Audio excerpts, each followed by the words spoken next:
السلام علیکم دوستو، کیسے ہیں؟ امید کرتا ہوں آپ لوگ خیریت سے ہوں گے اور خوش ہوں گے۔ اللہ آپ سب کو خوش رکھے۔ اکثر اوقات ایسا ہوتا ہے کہ ہم یہ نہیں دیکھتے کہ بات کیا ہے اور اس بات کے اوپر رد عمل کر دیتے ہیں۔ بہت سارے میرے نظر سے ایسے لوگ گزرے ہیں، بہت سارے ایسی اختلافات اور لوگوں میں نفرتیں پھیل گئی ہیں محض اس بات سے کہ غلط فہمیاں تھیں۔ اگر آپ کسی چیز کو بہت ہی ڈیپلی اس کو جانیں، اس کے اندر ریسرچ کریں، تو آپ کو تقریباً 80% اختلافات صرف اور صرف غلط فہمیوں کے اوپر ہوتے ہیں۔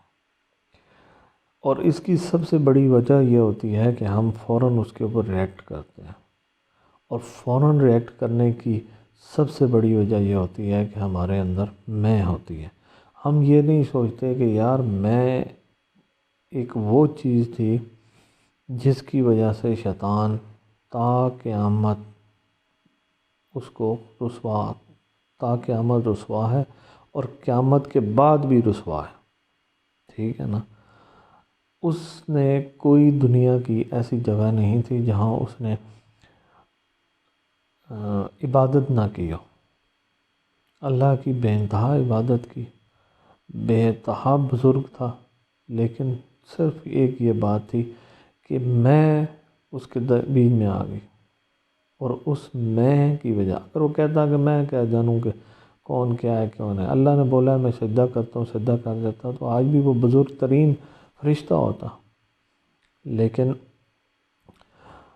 اس نے اس چیز سے انکار کیا، اور انکار کرنے کی ہی وجہ سے اس کو دھتکارا گیا، خدا کی ناراضگی، اللہ کی ناراضگی، اور تا قیامت ذلیل ہو رہا ہے، اور قیامت کے بعد روز محشر تو اس کا عذاب بھی ہے اور ذلیل اور خوار بھی ہوگا۔